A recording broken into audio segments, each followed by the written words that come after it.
Hey, friends and revolutionaries, taking a look at the second of the June Matinee.com Master Universe Classics figures. And today we're going to go ahead and move on to the Faceless one. Now, with any Master Universe Classics reviews that I'll do, of course, I'll always start with a white mailer box. Actually, it's a little bit more than just a white mailer box. Because once you crack open the shipping box, you get the Master Universe Classic logo, the name of the figure that's inside, hopefully, Adult Collector, brought to us by Mattel, and of course, hopefully inside we'll expect to find one figure and accessories. Taking a look, sure enough, we've got the Faceless one. Now, completely original character of the 2000X series, so no vintage figure to compare him to. No minicom. Sorry guys, seriously, no minicom on this one. But yeah, it's something where I can't complain. Completely original design. Fairly happy with his design too. I didn't really care for the hyper detail that they put into, the characters in general. I think that a more simplistic style, like we have here, much better. But still have some issues. As far as if you're trying to transform him into a vintage style or a vintage-esque kind of version. Still got some problems, and we'll get to that here later. But look at the packaging. Of course, Master Universe logo at the top. The figure, the Faceless one, Ancient Lord of Zalacia. Got the air holes on the side, on the right side, like with Tila, and the dimple in the front. Typical packaging or imaging on the back, or in the background. Characters that they feature, kind of interesting. It's got King Grayskull, Pre-Eternia Disguised He-Man, and Hero, all again Pre-Eternia characters, and then bridging over we've got the Faceless one into Evil Lyn and Skeletor. So the Faceless one kind of is the bridge between the old and the new. One of the reasons why I really like this character, one of the parts about him I think is so interesting, is that he is kind of one of the few figures that actually lived both in Grayskull's time and in modern day He-Man's time, which they don't show. The whole bio on him, especially here, this bio, I really like where it goes. It needs some tweaking. There's some things I would definitely change if I had the chance. But this definitely opens up some real interesting possibilities to the story. The Faceless one, Ancient Lord of Zalacia, real name, I'm not even going to say it because it's dumb. I mean, this is the dumbest name. As ruler of Zalacia, the Faceless one was entrusted by King Grayskull to guard the city's great magical objects, the Havoc Staff and the magical Ramstone. The Faceless one was a core member of Grayskull's Council of Elders, great mages from across Eternia, who had wisdom to tap into the planet's hidden magical secrets. But by marrying, now see, this is where it gets interesting, but by marrying and having a daughter, he broke the Elders' treaty with King Hiss, not to produce any heirs. The Faceless one was stripped of his humanity and condemned to never leave Zalacia, forced to watch his beloved city destroyed by Serapos, now called the Faceless one, now and always, hopefully. He asked the wizard warrior Hero to use the power of the central tower to send his daughter Evelyn, his daughter Evelyn, into the future. There, with his immortality, he hoped to raise her away from the terror of the Great Wars. Okay, so, first off, the names are stupid. Please get rid of them. Please get rid of them. But there's a lot here. This is one of the best bios as far as story goes, because what this does is, first off, it basically talks about a treaty with King Hiss. What was that treaty? What was it? We know that the various factions kind of put aside their warring to build the three towers. Was that part of the treaty? Was that part of what it was? I'd like to know. The elders apparently weren't allowed to marry and have heirs. Okay, so by having children, the children of an elder, or of the what is it? Yeah, Council of Elders, their children would become heirs to what? To what? To the council? Because if that's the case, who is still around who would have been a council member? Zodak? Well, he's kind of off-world. He's not really there. Zodak. The goddess? Well, as we learn in the Tale of Tila story, the goddess is kind of just Tila now. Tila would be the heir to the goddess. So we have Tila and Evelyn as potential heirs to the council. So, again, the story there is just very deep. It's got a lot of possibilities. Plus, being that he did a wrong, he was punished for it, and now he's got a daughter that is kind of betrayed him. The Faceless One has a very kind of Darth Vader sort of path in front of him of redemption.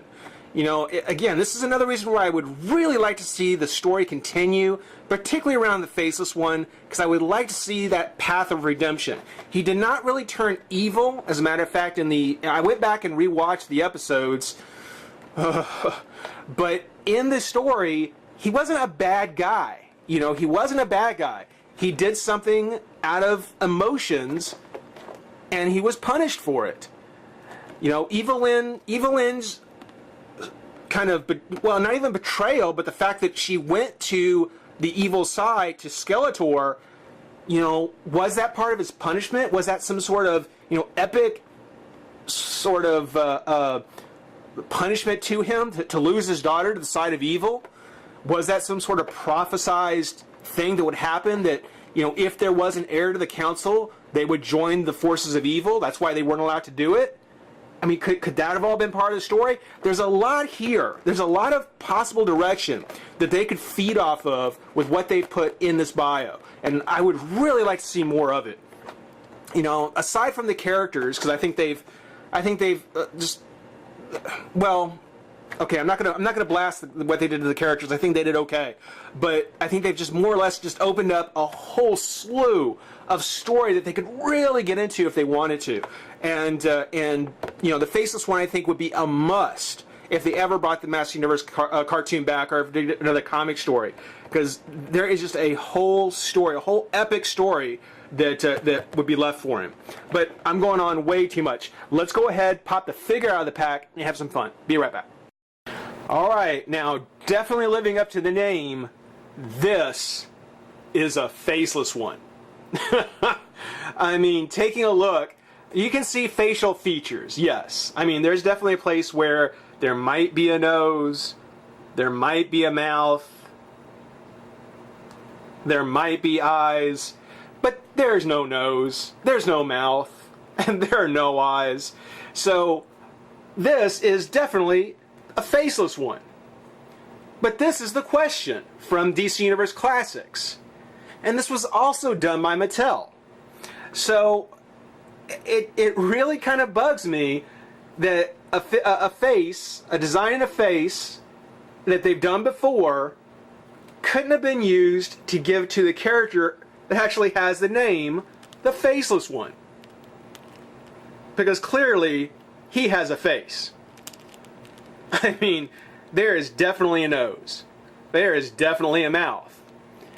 The eyes and the sockets, I can let that go. I that's fine. But the whole front of the face really should have just been smoothed out, and try and give him a little bit more of his 2002, 2000X style. If they were trying to take the idea of what a vintage figure or a vintage version of him might look like, being as literal as they were in the 80s, I have to think that if they did a character called the Face One in the 80s, he definitely would have looked more like this and less like this. So that's the first big problem I've got with him, is just that, the face just he doesn't live up to his name. He doesn't look right in the face, because he's got one. Second problem I have is the fact that, he's a great figure. He is just awesome on display. He looks great posed with the other Masters. It is really a cool figure. But it is supposed to be an action figure. And I kind of think Matty forgot that this time. Because when you look at him, well, for the most part, if you take off his armor, which is not held down in any way, shape, or form, there's nothing that holds this armor on him, so it just comes right off. When we look at him, there's not much to him. As a matter of fact, there's nothing to him. To the sculpt, at least. You know, he's got his rubbery sash, but that's still part of his armor. You know, it's attached to his waist. He's got the Count Marzo hand, which, you know, we'll see why here in a minute. And he's got the Keldor legs with the boots. But otherwise, he's just a generic Master Universe body. There is a little square here on the back, which I think they really should have used. Even his color. I mean, there's only the legs are black. The whole top part of the body's black. The only paint application is this line between the upper and lower torso. That's the only difference.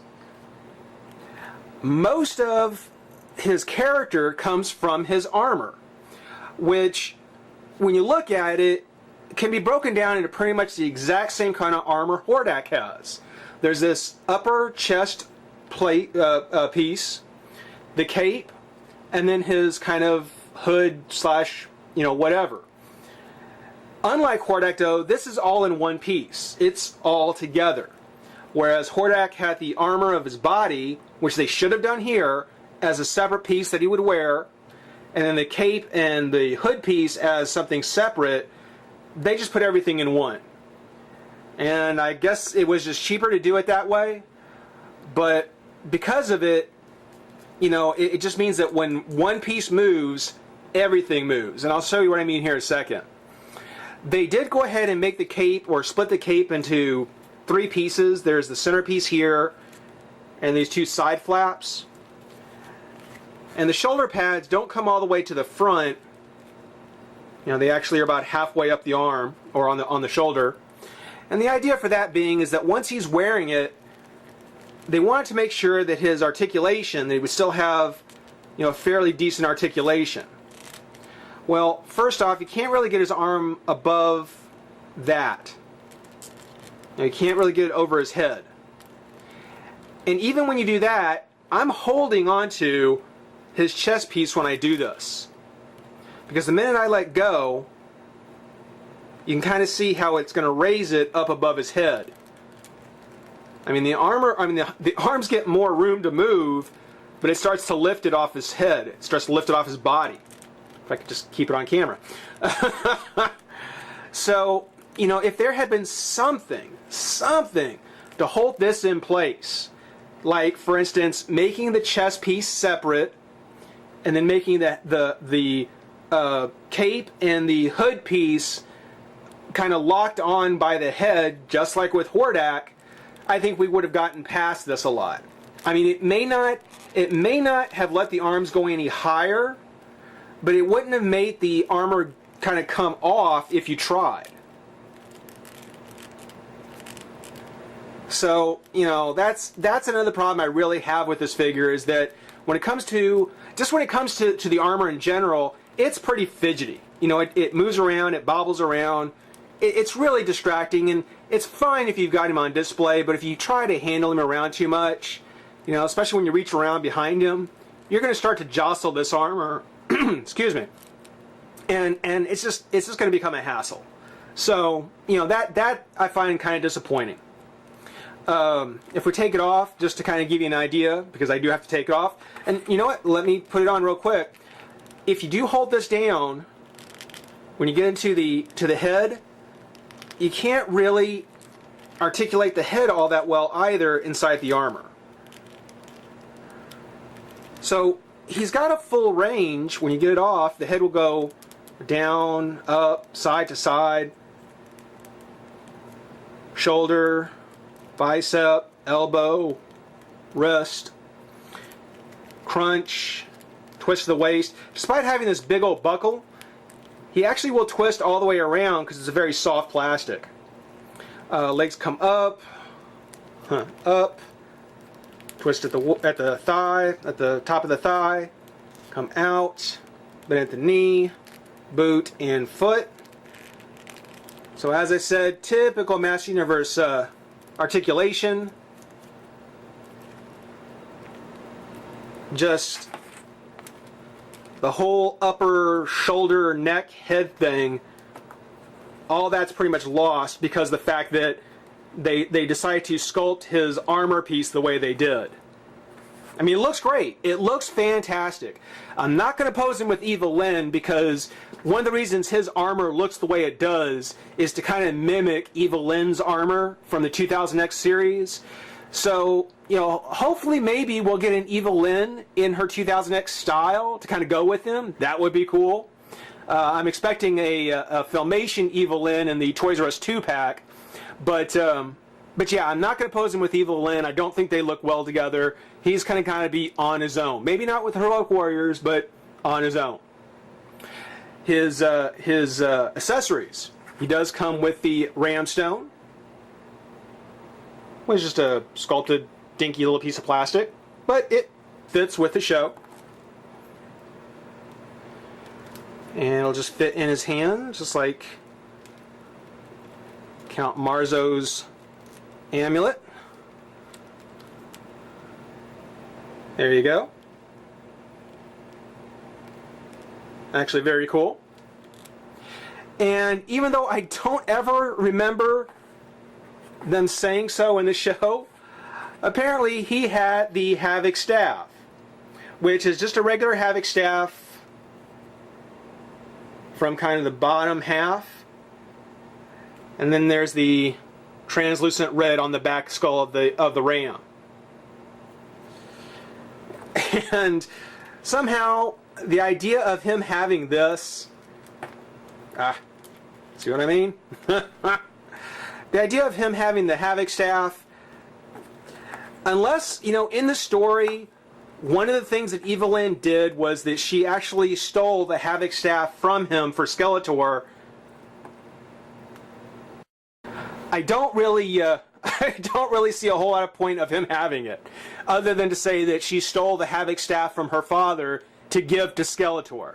That it's not in the story. It's not in the bio. I don't know if that's what actually happened. I've never seen that story presented, but that makes sense. Otherwise, it's just one of the things where it's too weird a coincidence that Evil Lyn gets the hots for the guy who had a Havoc staff like her father. You know, girls dig guys like their father. That's a little too weird. You know, that's a little too strange for me.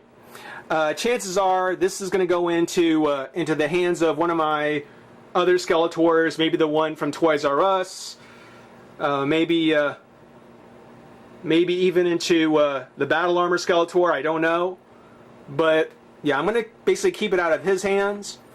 More likely, I'm going to take the spare staff that came in the weapons pack, the purplish one, kind of the Evil Lyn one, and give him that. Now it is a bit small on him, but because he's supposed to be Evil Lyn's father, you know, I think that it just kind of, it's a little more fitting that, you know, his weapon would be more in line with hers, and less with Skeletor's, who, you know, I'm not even sure if that makes sense. But that's taking a look at the Faceless one. Hope you enjoyed it. Rate, comment, subscribe, join the revolution. We'll see you soon. Bye-bye.